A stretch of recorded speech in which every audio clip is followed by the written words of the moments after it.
You've landed at the edge of what medicine has known and what it's becoming. I'm Dr. Richard Rocker, and this is the Integrative Continuum, a podcast bridging biology, energy, and human potential. In each episode, we explore how quantum biology, frequency medicine, and ancient healing systems are transforming our understanding of health. This is where mitochondria meet meaning and blood work meets bioenergetics. Subscribe now and join me on the frontier of integrative healing, where science and soul are no longer separate.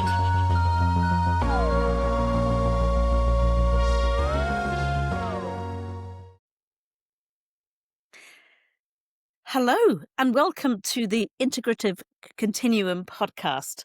And I am really, really honored to have been asked to be a guest host today for Dr. Richard Rocker, who actually, this is his podcast. But we thought it would be a great idea to kick off the series by actually introducing Dr. Richard Rocker. And to those who don't understand what functional medicine is, to give a good explanation of that and also understand him and his philosophy. So thank you, Richard, for inviting me to be your guest host today. And thank you, Sarah. I really appreciate that. Thank you. Oh, you're welcome. So for those who don't know you, you are a doctor of integrative and natural medicine, and you're also the clinical director of the functional naturopathic clinic in County Clare in Ireland. It's a bit of a mouthful, isn't it? Yes. And also the clinical director for the Global Healthcare Initiative Global Wellness Transformation. You blend decades of clinical experience with cutting-edge approaches in functional, integrative, natural, and quantum medicine. Dr. Rocker also holds a bachelor degree in holistic health sciences, a doctorate in integrative and natural medicine. He's a certified functional medicine clinician, certified functional nutritionist, certified osteopath, certified blood chemistry analyst, and phlebotomist. Is currently pursuing an MSc in, now I'm going to really challenge myself to pronounce this, psychoneuroimmunology, Got it. Yep. further deepening his expertise in the mind-body immune connection, and with a diverse background that includes rehabilitation therapy, athletic training, and clinical psychotherapy. Dr. Rocker also specializes in covering the root cause of complex chronic conditions. So he works with a wide range of clients, from those navigating autoimmune and metabolic disorders to individuals seeking hormonal balance, digestive healing, optimal performance, and he does this both in person and globally via online consultations. Beyond his clinical practice, Dr. Rocker is a published health writer. He's a former FM radio host, and obviously he is the Integrative Continuum podcast, where he explores the intersection of science, energy medicine, and human potential, and his mission is to inspire a shift in global health through education, innovation, and integrative solutions. And at the Functional Naturopathic Clinic, Dr. Rocker offers compassionate, personalized care rooted in principles of addressing the whole person, not just symptoms. And his work serves as a bridge between tradition and technology, biology and consciousness, helping clients achieve lasting transformation and true wellness. Whew! Wow. So that is an amazing bio. But before we get into your philosophy and specifically what you're actually working on, just tell us a bit about what is the difference then between functional medicine and traditional medicine? So when you hear of functional medicine doctors, what does that actually mean?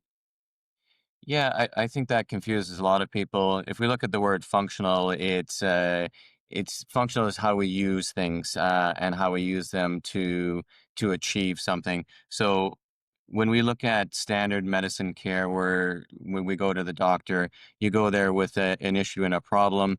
They listen to it. So let's say you have a cough. I have a cough. They're going to give you something to get rid of the cough.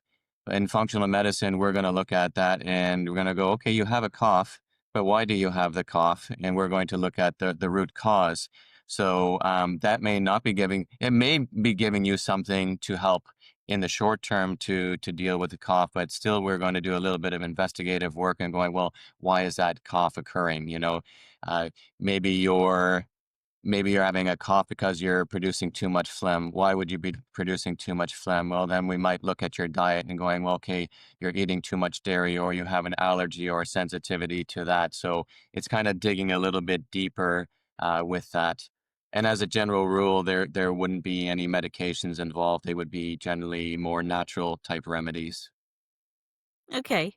So, why do traditional doctors not do that then? Why do they not investigate the root cause of something as simple as a cough? They're more likely to give you antibiotics if they think it's an infection or, cough syrups, etc. Well, that's the question, isn't it? And it all comes down to training, really. What you learn in your medical training is really the philosophy that you tend to go by. Some people may adjust that a little bit with their own personal studies, but standard medicine is really based on symptom care. You have an issue, you come in, you get a medication, and you go. And I think in our more modern times right now, that's changed even more because the doctors are tend to be so busy right now. When you go in, you're lucky if you get a 5-minute visit, and it's you can't really get to know your patient and what's going on, what's their story in such a short amount of time. It requires proper health history taking and digging in to their issues and problems. So, for instance, when a patient would come into me, uh, often we will get them to fill out health history forms. And when I tell them it's 26 pages long, they give me that look. But I want to know their story from day one when they were born to present day, because there's always something along the way that would be contributing to their issues now, because a lot of things are building up for years on end. We just didn't catch something and we had it right now. A lot of times, whatever problem you're experiencing might have started 10 years ago, right? So Mm. looking at somebody's story will really help us to determine what course of action that we should go, or where we should be looking. Again, where is the root cause of the issue? So, how complicated is it then to find the root cause? I mean, obviously, you've got the person's history. What else do you do then to investigate where this could be coming from? Well, testing is going to be very important. In functional medicine, there's this saying, don't guess, test, test or don't guess, whatever way you want to put it. And so we do make use of functional medicine testing. They would be testing tests that generally your medical doctor wouldn't be trained in. It would go outside of that. The basic to always to start with it is a good blood biochemistry test. Now, the issue as I see it, being certified in blood chemistry analysis, I tend to look at things a little bit more different and in detail. So when you go to your doctor, the standard kind of blood tests you may get would probably be something around 15 to 20 blood markers. And apparently, we're supposed to tell what's going on with your entire body and all your systems and nutrients with that. And it's absolutely impossible. I have Mm. a saying, it's like doing a jigsaw puzzle. And if I only have 10 or 20% of the pieces, I can't tell you really what the full picture is. I can only tell you, one or two aspects of that. So when I do blood chemistry with patients, it's quite extensive. We may be using on average 80 to 100 blood markers to get a really Wow. full picture of what's going on with the body systems, nutrient levels, key inflammatory markers, which I think is probably one of the most important, because I've seen many blood tests from other doctors, and I don't even see a single inflammatory marker on there. And then I'm going, well, how are we going to figure out what's wrong if we don't know, these reactive markers? And that's what inflammatory markers are. They're reactive. So then you have to go, well, what is the person reacting to? Yeah. So Well, I was going to say, I mean, for what I understand, most things that people are experiencing are is a result of inflammation. Like inflammation is a huge issue. yeah. Um, Well, it's listen, you don't get inflamed for no reason, right? yeah. We just don't get I inflamed. mean, Like I it's said, the body's natural mechanism, isn't it? yeah, it's a natural It mechanism. feels like it's being attacked. It goes into inflammation to try and protect itself. Um, but they're not. So most doctors are not testing for inflammation markers. It kind of feels almost sort of basic that they're missing this. Yeah, it sometimes it's quite surprising when you're looking at that. But yeah, you're right. It's these inflammatory markers, they're reactive. As a general rule, when you look at a blood test, if something is low, there's probably a deficiency of some sort, and if something is elevated, it's an inflammatory response to something. So there's usually maybe 6 to 8 kind of inflammatory causes. So if you're doing enough markers and enough inflammatory markers, you should be able to take those 6 to 8 things and bring them down to maybe one or two. So we're focusing down, we're eliminating, some possibilities. And again, it's root cause investigation. Where's the And problem? And then we're able to and deal with and it. yeah, and those root causes, are they so they're like a combination of things like diet, environment, maybe other medications they're taking, things like that? Or is it more specific? Yeah, absolutely. I think, and obviously, diet is going to be a huge part. And in this day and age, there's so many different theories and philosophies about diet. So Yeah. I've never met any patient that didn't have to make some changes with their nutrition Okay. or their dietary habits. So yeah, there's always something there. Um, Toxicity is a huge one. We live in a world that's, let's face it, it's more toxic than it's ever been. We have chemicals and various pollutions, and again, the foods that we consume, what you're drinking out of, what you're eating out of, and then there are psychological stresses and toxins. We always have, that phrase, toxic people. So all these things come into play, and they're all stresses. And when you have a stress, you increase your stress hormone, which is cortisol. And the more that cortisol is raised and the longer it's active in your body, it creates inflammation. And then that inflammation is going to break down tissues. And then you'll see signs of tissue degradation, elevated antibodies, and so forth. So those, again, they're key markers to really look at and use for your investigation.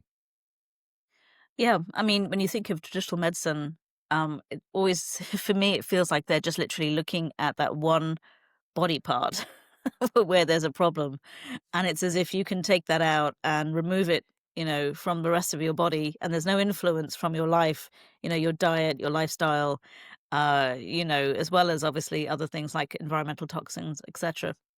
Yeah, absolutely. And I think this is one of the issues with modern medicine is, like you said, they've taken one thing out. It's a very reductionist view that we have now. So now we've got in medicine, there's like 300 different specialists. There's a specialist Yeah. for every part of your body.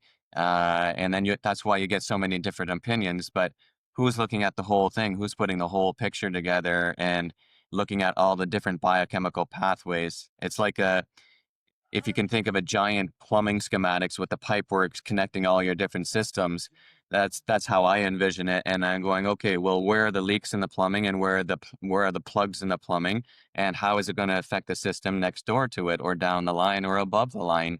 And that's, I think, what's missing. So we need this holistic view to put it all together to really help people. And then that's when we get into the proper integrative and functional medicine and so forth. So it's a proper forensic investigation into, you know, the symptoms. Where is it actually coming Yeah, that's from? a great way to term it. Yeah, exactly. Yes.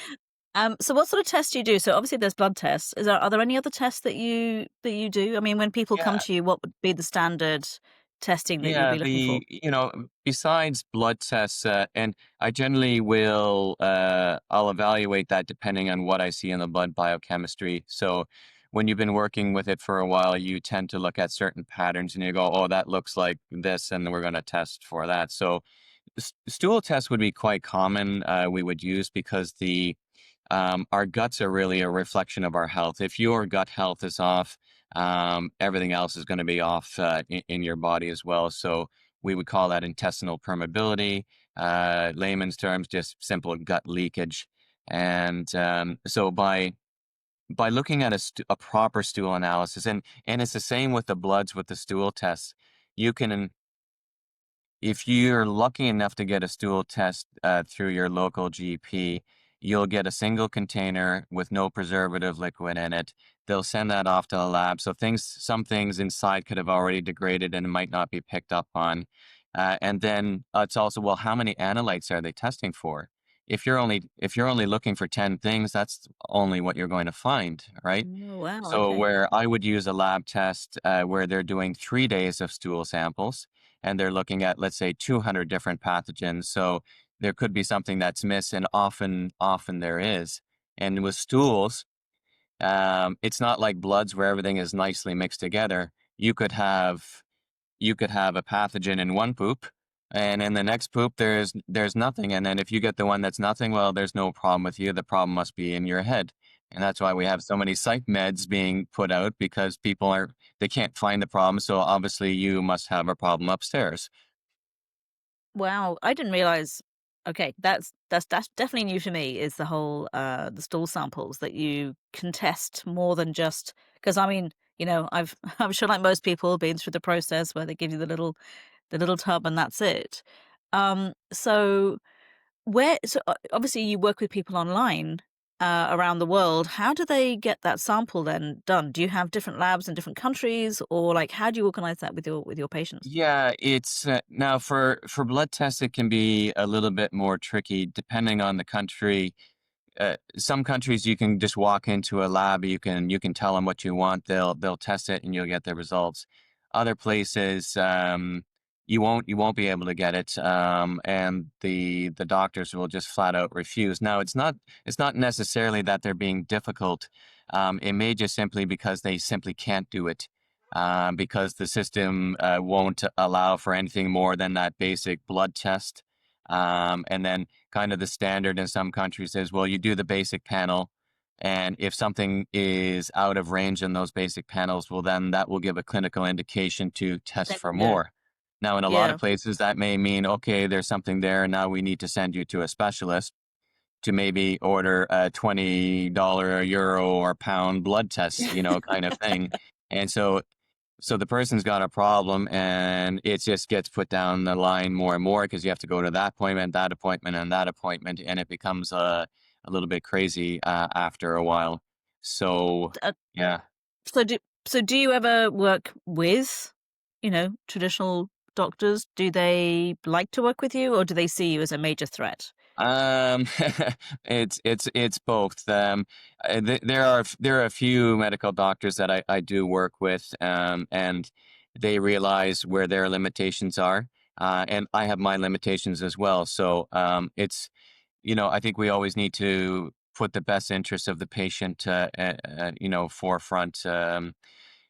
And if we keep that in mind, then we'll get results. We should be working together. But sometimes you'll get somebody, their ego is so big, they think they know everything. And then, years and years after that patient being treated, they still don't have any results. So, so yeah, Mm. I do have some, but largely, no, most people, they don't want to work with me. No. um, It's quite yeah. it's quite astounding, isn't it? Because I know when I've spoken to, I mean, I have friends who are doctors, and I've often asked them, how much you know about nutrition? Like, how much training have you had regarding, I mean, it was obviously an ancient Greek philosopher who said, is it food, be thy medicine? Is it Hippocrates? Yeah, I'm trying to kind of think. Hippocrates, yes, yeah, yeah, exactly. Yeah, he had a lot of great sayings, yes. I got one on my wall beside here. Before you heal someone, ask him if he's willing to give up what made him basically sick in the first place, right?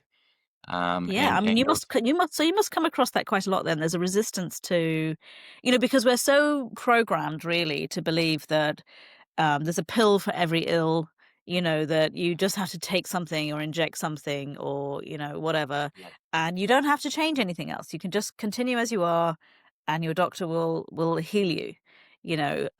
So how much do you deal with in terms of resistance then to change? Y- Yeah, there's going to be varying degrees of resistance, but every patient that comes in, I will tell them the same thing. I say, listen, if you're going to work with me, you have to be willing to make some dietary and nutrition changes. And I said, if you aren't, then we might as well call it a day right now. So right away, that puts in that, hey, you're going to need to make some changes, and I tell them I don't like bad advertising, and if you're gonna be a bad advertisement for me, then I don't wanna see you. But I've never met anybody that didn't have some changes to make. There's always been some, changes that are required. Now, at the same time, you can't expect somebody to go, from 0 to 100 right away and make all the changes. I find there's only very few people that can do that. They go, right, boom, changing from today. So then we'll start bit by bit. So maybe we start with one meal a day. Okay, let's change this meal and get you used to that, and or simply getting people off of snacking. because a lot of people would be snacking all day long. And as I tell people, I say, listen, if you're eating outside of your main meals, then there's something wrong with your meals. They're either not big enough or they're not nutritious enough in order to satiate you. So therefore, your mind keeps sending out signals. It says, hey, feed I me. never thought of it that way. Yeah. I So actually know, like feed me. literally, that's like ding, light bulb moment. Okay. Yeah, yeah. So it says, feed me, in the hopes that you're going to give it the nutrients that it needs. But unfortunately, the mind doesn't say, feed me this and feed me that. And it just, and you take what is generally comforting to you. And generally, that is going to be some kind of high glycemic food, a sugary or a starchy food, because we get a little bit of a high off of it, sugar, and it's highly addictive. And that's the It's more hardest. addictive than cocaine. Most people It don't is, yeah. realize that it is Eh, more and the addictive than and the funny thing is, when you work with somebody, let's say, that was a cocaine addict and you get them off of cocaine, I always have to give them nutritional consulting because I know the first thing they're gonna go to is they're gonna go to the sugar, and they sugar. start eating loads of candy and this and that and the other. So, yeah, it's very addictive. Is there a fun, so I mean, as you're talking there, I'm thinking, okay, sugar is not my thing. Sugar's not the one that I'm like, chocolate, crisps, biscuits, cake, etc. For me, it's the crisps, it's the nuts, it's the salty snacks. They would be the one that I'm like, oh, that's what I Yes. need. So do you think, so just even on the surface level, what would you say if someone's more snacking on the salty foods rather than the sweet stuff? Well, it depends what the salt is on, right? Just because a food is natural or a so-called whole food doesn't always necessarily mean that it's good for us, right?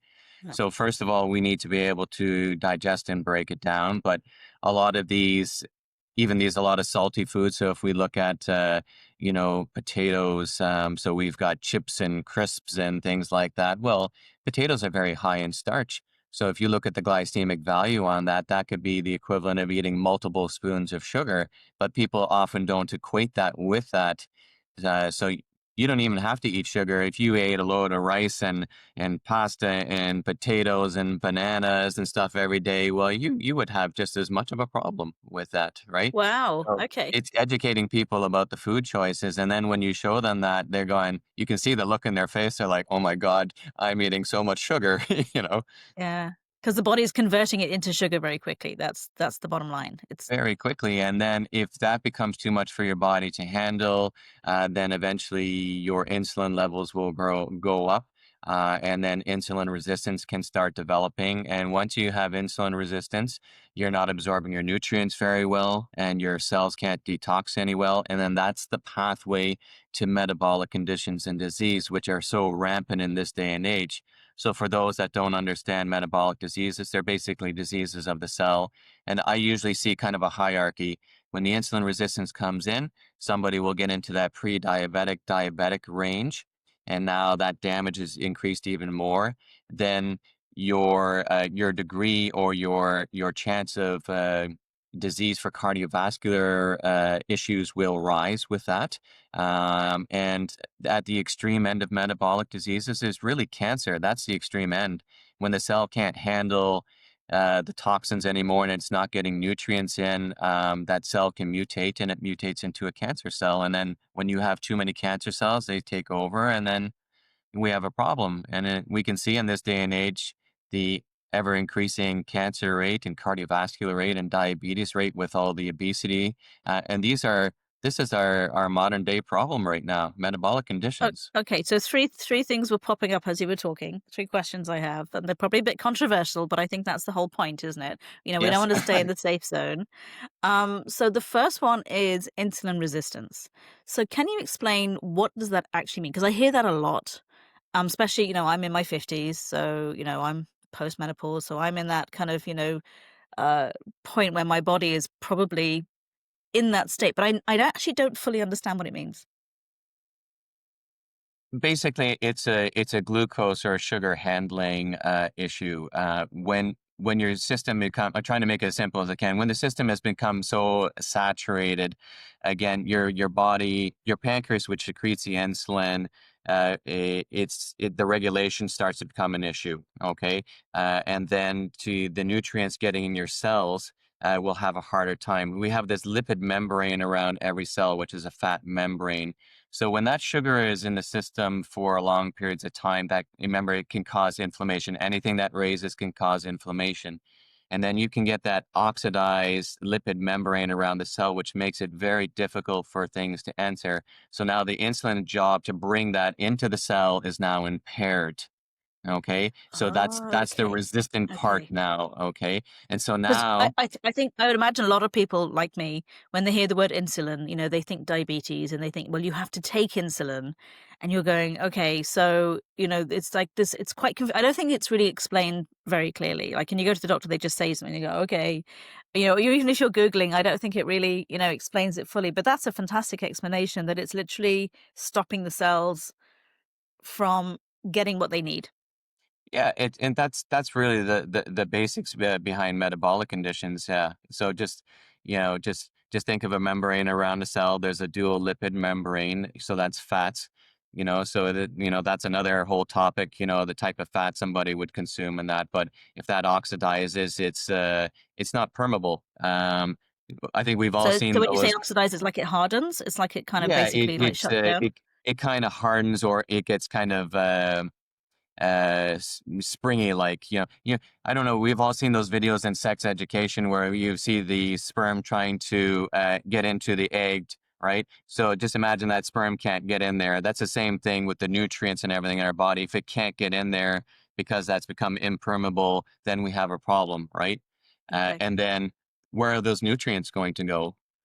Right. So a lot of times what you'll see is you'll see people that'll have high levels of nutrients and they assume that they have enough nutrients, and maybe your doctor that's not trained in nutrition will go, "Oh, you better stop eating dairy because you have too much calcium or that." Where I'll look at that and I'll go, "Well, first of all, minerals are intracellular. They should be inside of the cell. 99% of it. So if it's elevated on a blood test, I'm going, well, why is that not inside of the So cell?" it's floating around. It's just floating around in your Yeah. system and it can't get in. I have And had so then many light bulb moments. This is yeah, amazing. and that's when you get these insulin resistance, and this is when people get calcification occurring. They're getting calcified because they're not absorbing it. All right. Okay. Okay. So that's not necessarily controversial. That was, an explanation. But obviously, the big thing that's happening now is everyone taking the likes of Ozempic, Manjaro, what Wegovy, what all these different, names. Like, it sounds like they all kind of do the same thing. What is your view on that? I think people are really playing with fire with that. I think it doesn't help you metabolically. Now, I'm not an expert in that topic, but it definitely doesn't help you metabolically. You can't shortcut how weight loss goes. Anybody that shortcuts it's always going to bounce back, and it's gonna, we see this yo-yo dieting and so forth. It simply doesn't work. It in itself is a chemical and a drug. It's going to affect your gut. So again, when we talked about the intestinal permeability, it's going to affect the cellular membranes inside of your system. So the short term response you get is not going to be good. It's like going in with a blowtorch and we're just going to blow it off, and this is apparently going to be healthy for us. Um, every pharmaceutical has a side effect. Period. Yeah. So I don't. Oh, I would I I would think totally agree. I think yeah, anything synthetic, the body is going to see it as synthetic. Yes, it might do one thing, but what else is it doing yeah, that's yeah. actually It's damaging? it's just going to exacerbate metabolic conditions even more than they already are.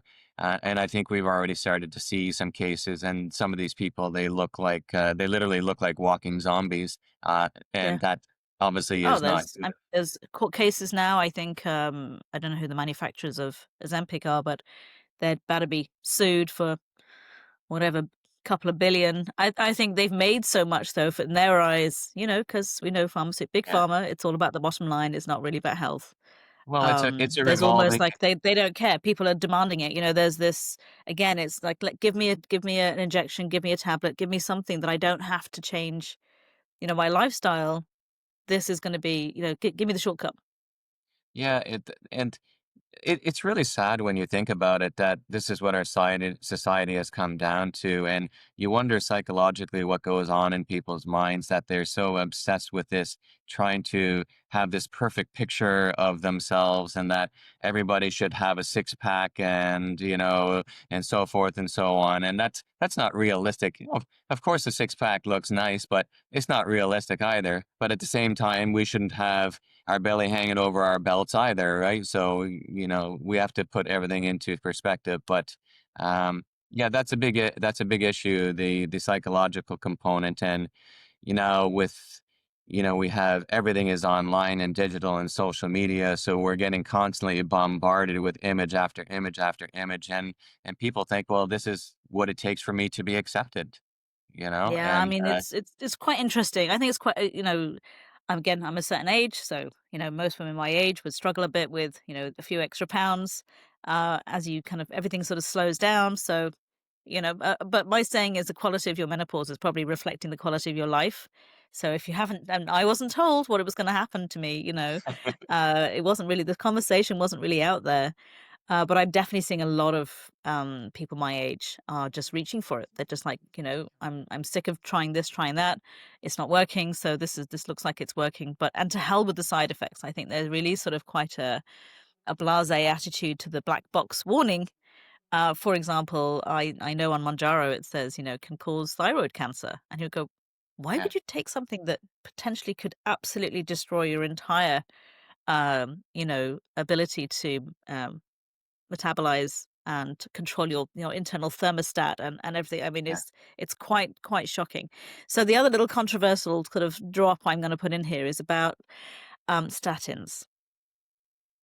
Good old statins, What's your yeah. view on statins?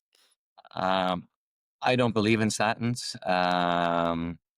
I see many patients that have been on statins, and you can tell right away with their blood chemistry because it just looks so unnatural. You look at the person and the results, and then you see their cholesterol panel, and you look at it and going, this doesn't make sense. It's totally unnatural. So again, we're messing with the system. We're taking one aspect of it, and we're not looking how everything affects everything else.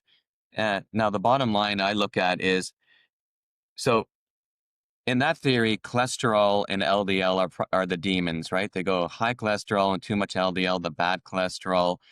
This is going to be damaging for you. When I have people come in, they have high cholesterol, I go, "Oh, congratulations." I said, "That's great." And they always look at me in surprise. And I say, "Because without cholesterol, you're dead. You need Mhm. cholesterol." And your brain, especially from what I understand, your Your brain, brain especially yeah, needs cholesterol. It's one of the main driving absolutely. forces. I mean, the major solid part of your brain is revolved around lipids, followed by your proteins, which again, you can get into the whole dietary debate about that. And then you have your cellular membranes, you have the myelin sheath around your nerves. You can't make proper hormones without cholesterol. It's right there in the biochemical pathway charts. You look at it, you see B vitamins, you see cholesterol, you see LDL. That goes into your master hormone pregnenolone, and then into all your other hormones. So how can that be bad for us if our body needs it for all the major Mhm. systems, right? So then when you give somebody a statin, you're artificially lowering that. And ironically, people still get cardiovascular disease, and they can still get metabolic issues, and the likes. And I think from what I understand from the long-term studies, on longevity, I think it's only something like people live about 3 or 4 days longer if they're on Yeah, I statins. was going to say I saw that research because I've been Yeah. looking at So, Dr. Asim and Malhotra's because he's a big advocate of people coming off statins and living a healthy life. He's a cardiac surgeon, and he's like, no, don't take yeah. it, don't take it. We're seeing more of It's that. not actually gonna. More people are speaking out. Himself and Dr. Malcolm Kendrick, who will be a guest on our show very shortly as well. And he was largely demonized for his view on that as well. Well, it makes And a lot of money. Makes a lot of money for the pharmaceuticals. I mean, well, it's yeah. billions of dollars a year. I would imagine. In my understanding, I think it's the number one selling drug in the world. Maybe that's changed recently. Wow. So Okay. if this philosophy has been, if basically for that, I think the last 70 years we've been told that cholesterol is bad, bad, bad. So many of us grew up with that, and we just assume that that's the way it is. Mm. Well, I mean, I had mine measured and it was, I don't know, 5 point something or other. And they were like, oh, you need to go on statins. I was like, but wasn't in the past, it was like 5.5 was like, they seem to be lowering the bar. And now they almost want it to be like 3, and you're going, okay, but why was it? I think it was originally it was like 7. And then it's kind of, they keep lowering the bar. Yeah. And I just said, no, I'm not doing it. But so have you helped people come off statins then who've say been on it for decades and to be able I to have change their no, I have no. Again, none of this is medical advice, see your no, doctor, no. standard things like that. But legally, I can't tell somebody to come off their medication. But what I can do is I can give them information. And then based on that information, as the patient, they can do whatever they want. If they want to work in conjunction with the medical doctor, we can do that. And if they do decide that they're going to come off, then I always tell them, listen, again, not medical advice, but don't come off cold turkey, right? You No, shouldn't no. come off any medication cold turkey. Well, Ideally, your you should body's walk. been your body's been using it, fighting it, you Yeah, know, exactly. Yeah. absorbing it. It's gonna be used to it at this stage. Yeah, so they should tell their primary physician, "Hey, I'm coming off of that. This is the decision I made," and then they should titrate themselves off of that. And if they get to a stage where they feel a little off, well, then they should stick at that part until their body is able to regulate, and then whatever treatments, programs that we're, recommending, then we can implement those in there. Yes. I have Yeah. so many questions. I think I could be here for about 2 hours, grilling you like a sausage. Uh, so, um, okay, so just explain a little bit about the name of your podcast. So the Integrative Continuum. Why did you choose that name? Yeah, it's well, integrative because I'm an integrative medicine doctor, and everything I've done in the last 30 odd years has been a mix mash of everything from Eastern medicine to Western medicine to nutrition and psychology and uh, osteopath work and everything. So integrative is the perfect thing to encompass what I'm doing, and the continuum because things continue to go along. Things continue to evolve and change, and I think this is something that we need to look at. That hey, just because somebody had a theory doesn't mean that that's written in stone. There are a lot of Well, things I'm you just telling said it, people. though. It's a theory. It's a Yeah, theory. it's all theories. This is a thing. Yeah. Just like things I told people 20 years ago to do, some of those things I say, no, we know more now, and that's actually not 100% right. It might have been 50% right, but now I know this is different now. And I think what's really missing with a lot of health practitioners and medical doctors is really a true understanding of the biochemical processes of the Mm. human body.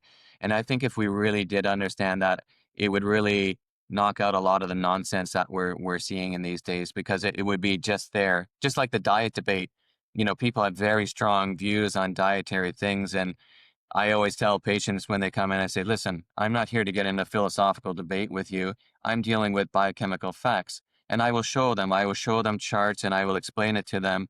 And then we match it up with their blood chemistry and then it starts to make sense to people. And they're going, well, why wasn't I told this before? And I'm going, well, that's a good question, isn't it?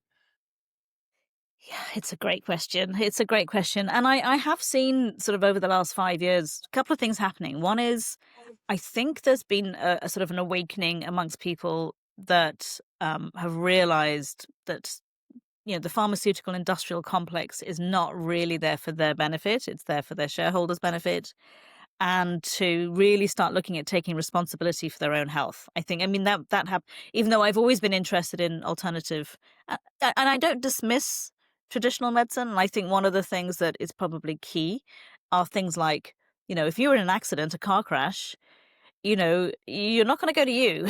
You're going to go to a Yeah. surgeon. You want the best surgeon who's really good at putting your bones back together and can sew you up neatly so you don't look like, something out of a horror movie and I mean, that Absolutely. that to me is incredible. The people who are able to do that, that's remarkable.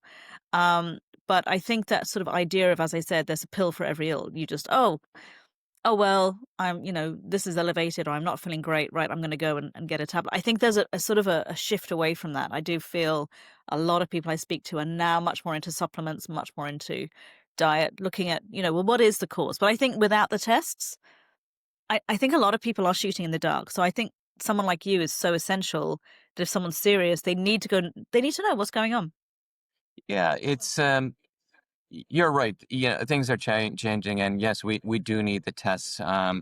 Some people would say you don't need the test, but for a lot of people that are changing from the standard medical system, they need the test because they need to compute it in their head. They need to see Yeah. something that's going to show them, and then they understand, and we get into that. And hopefully that we will be able to integrate this with clinicians and physicians. And we're actually I'm currently working on a program to do that because I have had Okay. medical doctors ask me, hey, can you tell me more about this, or could you train me and that? That's So amazing. it is beginning. Unfortunately, it's not as much as we would like, but there has to be a starting point with that. So Well, that hopefully, was the second thing I was going to say is what I have seen are doctors who have been persecuted because, they don't necessarily agree with everything that they're being told and taught, actually moving to functional medicine as their mainstay, that they're actually transitioning into that field. So they're bringing their knowledge, but they're opening up their minds to the fact that actually the body is a whole system. yeah, it's I can tell you a story of a medical doctor that came to me and we had a chat, and she was very disillusioned with her work. She loved being a doctor, but she didn't love that she wasn't able to be a doctor as she wanted to be. So she was telling me a story of a patient who came in and wanted a certain medication. That patient came in and said, "I want this drug and that," and the doctor said, "Well, you don't need that medication. You should do this or that. You don't need the medication." And the patient left very disgruntled. And apparently, that patient made a complaint to whatever medical establishment it was, their board. And that doctor got into trouble for not giving a patient the medication that the doctor felt that she didn't need.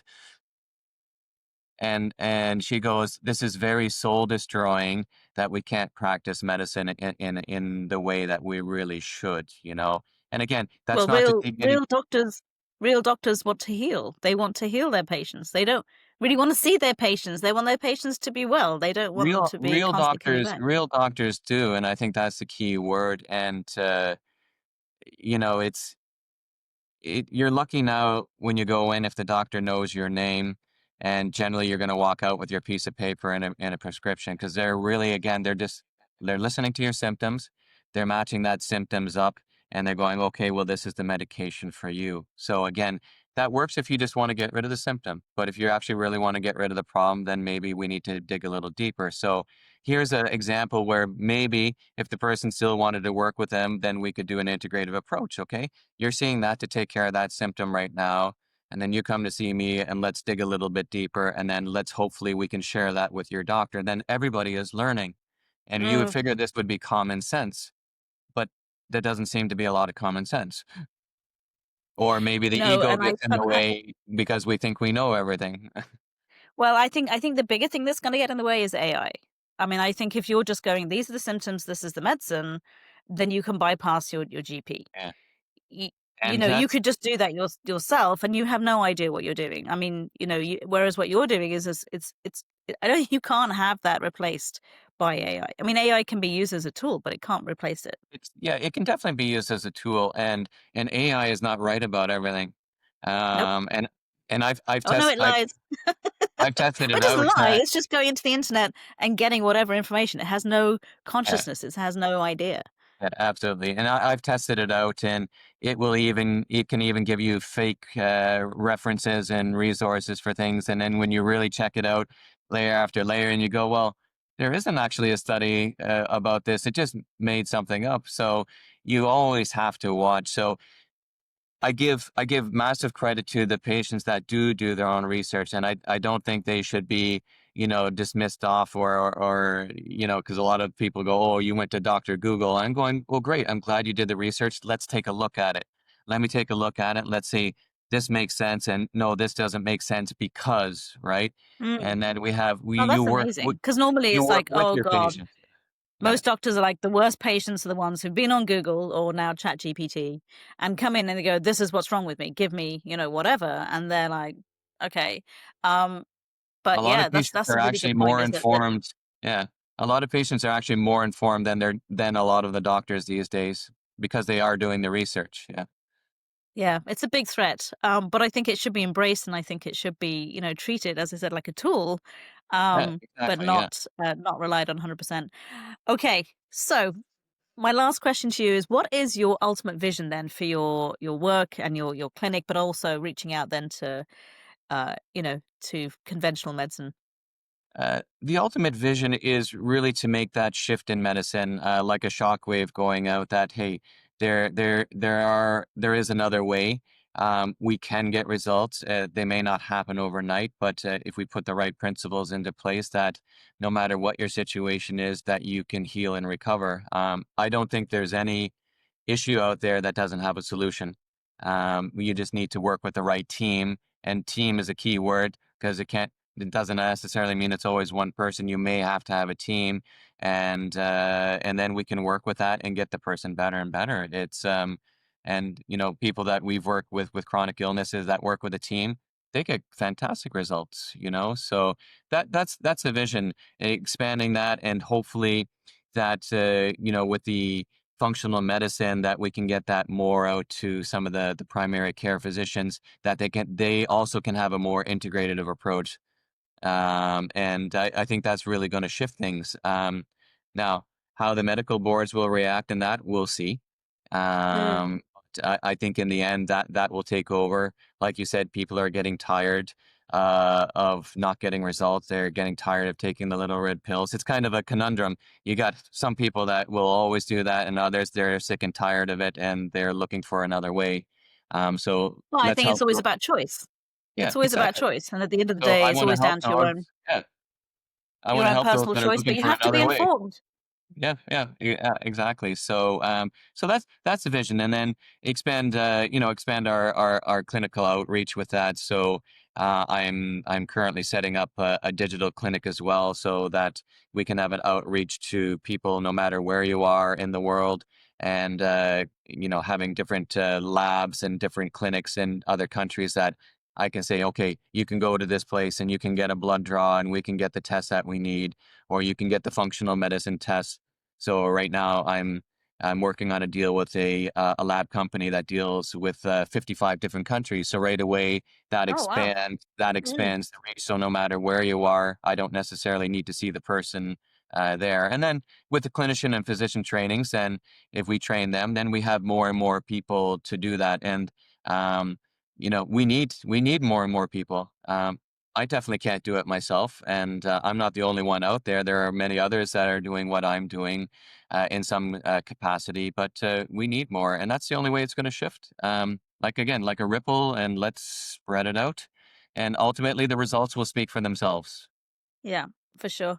And your podcast, so going forward, what is your podcast gonna be? Like, what can people expect then from the people that you get on, your guests, and Um, what you're hoping to the educate people on? guests, yeah, the guests that I'm looking at thought leaders really. I don't really want the standard thing that we hear every day. I'm looking for people that are making changes, that are getting results with their clients, with their patients, or in some facet of health and well-being as well. Doesn't necessarily mean that they have to be a doctor or a clinician. If they're looking at bettering the world in some way, like we have another guest coming on soon that deals with proper regenerative farming, and that's a great topic in Oh, itself because I love it. it all starts with our food, right? And if we don't get the Yeah. food and the soil right, then our whole planet is going to fall apart.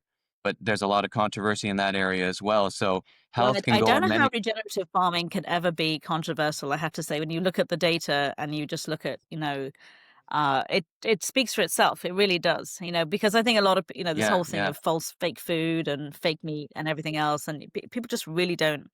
I don't think they get it, but I think there is also an instinctive reaction against things that are artificial. I think there is that feeling of, whoa, what? Hang on, that doesn't make any sense. yeah. Like again, biochemically, if these things don't fit inside of our body, I always say, those kids that have the shapes, they got to put the circle in the circle, and if you're trying to put the triangle in the circle, it doesn't work. Yeah. And a lot of the foods that we consume, they don't fit. And again, not getting into the philosophical debate with people, but that's how I tell people. I say, listen, that that nutrient might be in there, but you're not absorbing it because of A, B, or C, right? So this again, we have to bring things down to the basics So and you're looking at everything. You're looking at the whole holistic and aspect of life. it sounds complicated, but actually it's quite simple.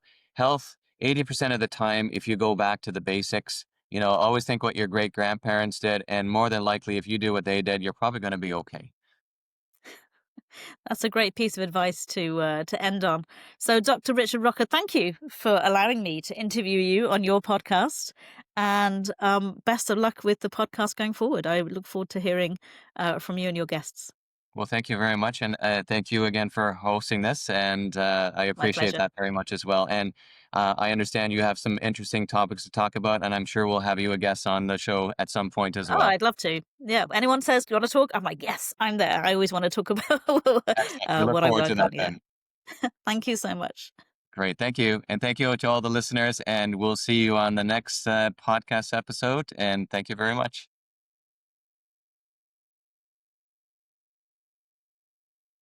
Thank you for joining me on the Integrative Continuum. I hope today's conversation gave you new insights and practical tools for your own health journey. If you enjoyed this episode, please subscribe, share it with someone who would benefit, and leave us a review. It helps us spread this message further. Until next time, I'm Dr. Richard Rocker. Stay curious, stay empowered, and keep moving forward on your path to integrative health.